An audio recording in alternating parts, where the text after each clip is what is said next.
Over here is the fence line that kind of divides the grazing paddocks with the upper hill, the kind of that fourth level echelon of the farm. And we have a lot of, in this area, we have a lot of red alder, a lot of vine maple. Some of the undergrowth is Indian plum. There's also lots of Douglas fir in here, as well as some maple. We're actually standing under a big maple tree right here. Red alder is actually not a terribly ideal forestry product. But before we actually bought the property, the land had been cleared and it had not been replanted.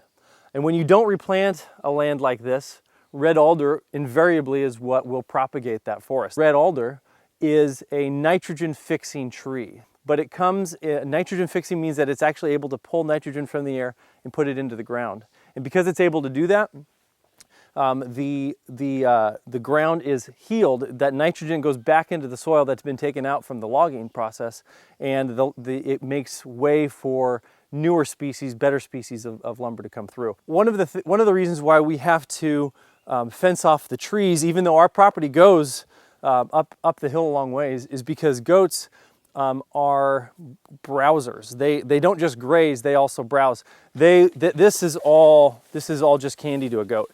We'll have times where we'll actually let them out into the forest, where they can clean up the undergrowth and browse down a lot of this overgrowth here of like the vine maple.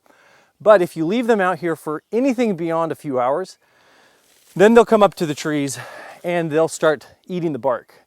They'll start chewing on the bark, and they'll take all the bark off that they can reach, and then that tree is going to die. Areas like this, that right there, those are goats that they love the sap, and they'll actually, if you get enough of them around here, they can kill a 150-year-old tree like this in a matter of days. So it's something we like our trees, and we want to protect them. 2 summers ago, we noticed an enormous, it was hanging off of this, I think it was hanging off of this branch. It was hanging off about right here. This enormous bald-faced hornet nest. It must have been that big. And we actually, my dad and my oldest son Charles and I, we have bee suits. We actually came out here in the middle of the night and put a 5-gallon bucket around it, clipped the top, and put a lid on it.